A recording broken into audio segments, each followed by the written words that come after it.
You look fabulous. Thank you. I saw you doing that archery out there. You were killing it. Man, I heard your daughter can do it. Yes. What was she? Yeah. My daughter does archery. She also does riflery. My daughter knows that through summer camp, like what those kids were doing there. It's really, really transformed her. She can do things that she never thought she ever could do. And archery and riflery are one of those things that's just so much fun, you know, trying it out. Have you done it? I haven't. Listen, I just tried it, and I thought it was relaxing. I enjoyed it. Yeah, my kids can do things that I can't do. Mine too. My son can milk a cow. Oh. I know, right?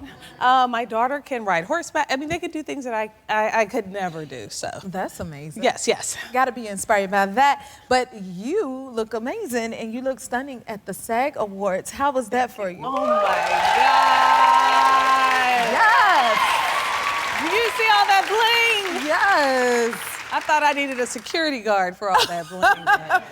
It was amazing. That was our second time being nominated for that award, SAG Award. And it's always a joy to be there at any award show, but really great to be there with all of your actor friends, like all of your colleagues on the show. And it was a real celebration for us. We're 3 seasons in. 3 seasons in. Yeah, That's amazing. Yes. Congratulations on all of that. And the morning show just got picked up for a 4th season. That's right, season 4. How is that? We're very excited. I mean,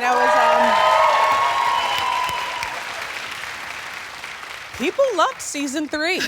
So we are very excited about season 4. I was just talking to our showrunner, Charlotte Stott, about what we could do for Mia Jordan, what language she's going to speak in season 4. Do you know?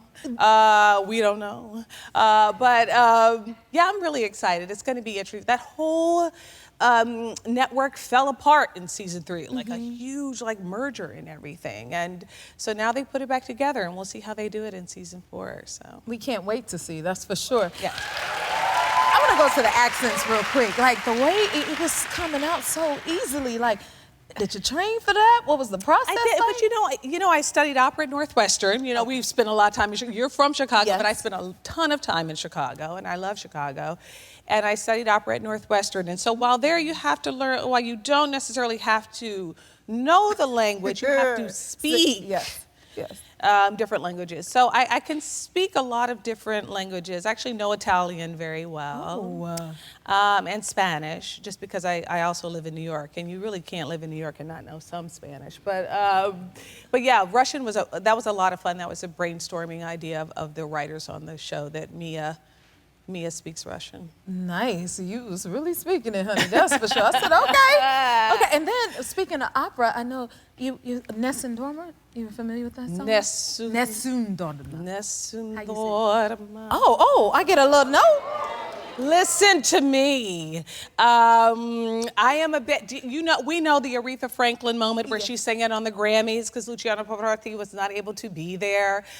Just one of my favorite arias, and I know you've done it. Yes, it took me the whole pandemic to learn it. Yeah. Yes. It's beautiful. Italian. Just one of my favorite songs, one of my favorite singers, Luciano Pavarotti, and it was amazing. Mine too. And we also have something else in common, because I was in Sex and the City, the movie, and you star in the reboot. That's right. Well, I want to be a part of it. The reboot is fun, as you well know, those actors and those women on that show. Yes, honey. Nia Wallace, honey. Professor Wallace, she had a great time season 2. Did you guys see her having the best time with the tender guy? Yes. Fabulous and all. I love this. She was out there in New York City. You know what is great about doing the reboot is being in New York.